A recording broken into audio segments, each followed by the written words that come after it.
Yun oh. May problema na naman yung motor ni tatay. Ayan si tatay. Bali yung motor niya, pagka ini-start, ayan oh. On ko yung susi. Tapos start. Oh, gumaganon lang. Oh. Ayaw tumuloy. So pag ganito nangyari sa mga motor nyo, syempre number 1 checkin natin yung battery. Tapos pagka okay yung battery, doon tayo sa starter relay. Pag okay pa rin yung starter relay, doon tayo sa starter nya. Okay, simulan natin. Bali, kung bago ka pa sa channel ko, subscribe naman, tsaka pa-hit yung notification bell para lagi kang updated sa mga bago nating i-upload. Okay, simulan natin.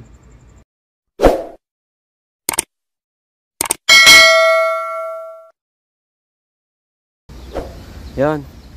Ito na yung battery ni tatay. So, kuha tayong tester.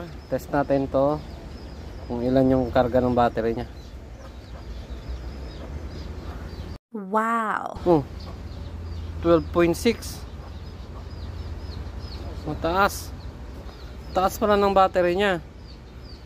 So, pag dududahan natin dito, lusot tayo sa battery. Dito tayo sa starter relay nya. Ito. Sa starter relay naman nya, check natin kung pumipitik.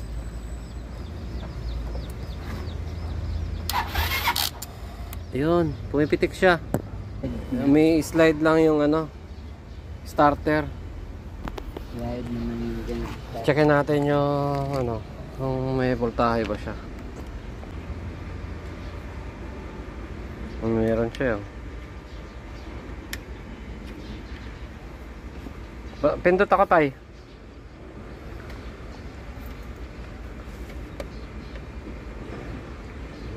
Preno. Ayun, meron siya. Oh. Meron, may ilaw yung tester natin. So doon tayo sa starter. May slide lang yung starter. So yung starter ng motor ni tatay is nandito. Andito sa ilalim. Ayan oh. Tapos yung ayan, may dalawang tornilyo siya. Ito G's.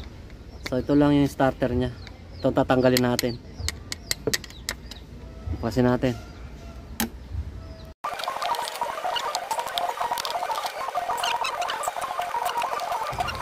Yun, binaklas ko pa yung ano nya, yung sa upuan. Baklasin nyo rin pala upuan nyo. Tapos yung carburetor, i-ano nyo lang, iangat. Yan, kahit di natanggalin, iangat lang. Para ma-access natin tong wire ng starter. Ito yung starter natin. Yan. Tapos yung wire nito, ito para ma-access natin to. Yung positive line nya. Kasi ito yung positive line nya, ito yung negative nya. Okay. Ayan na. Tanggal na natin yung wire. Ito. Pwede na natin itong bunutin yung starter. Pwede na natin tanggalin. Yeah. Okay, ito na siya. So buksan natin to kung baka marumi lang or wala ng carbon. Ayan na. Ito pagbaklas naman na ito, dalawang tornilyo lang naman. Alis na eh. Kasi natin.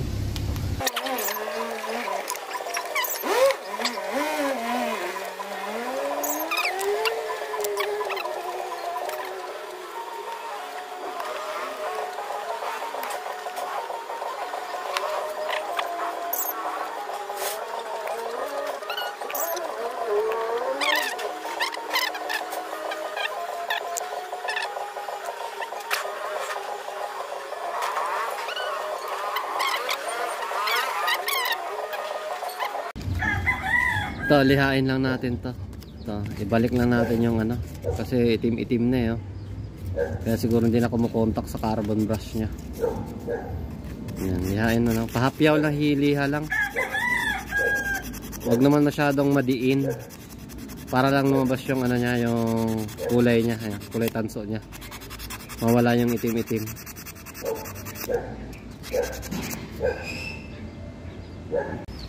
Ayan, okay na yung starter natin. Testing muna natin sa battery bago natin isalpak sa motor. Ito, yung katawan, idikit nyo lang sa negative. Ayan. Tapos, yung wire nya, idikit sa positive. Tingnan natin kung iikot. Yun, lakas oh. Yun, umikot na. Ayos na. Okay, salpak na natin sa motor. Ayos na to. Okay, salpak na natin sa motor.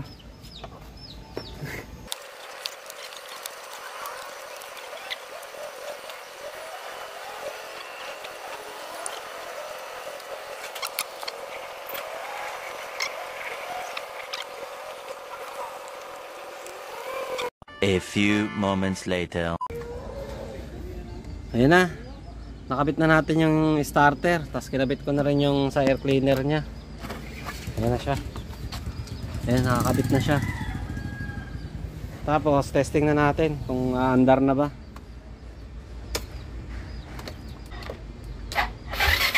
Yun. Okay na, andar na. Oh, yun. Ganun lang yung paglinis ng starter. Tutuwa na naman si tatay, oh. Ano masasabi mo, tay? Okay. Okay. Ayos na. Walang gastos si tatay. Nilinis lang natin yung starter. Ayos na. Isa pa, ulit. Ulit. Ayun. Okay na. Okay. Sana nasundan nyo, no? Thank you.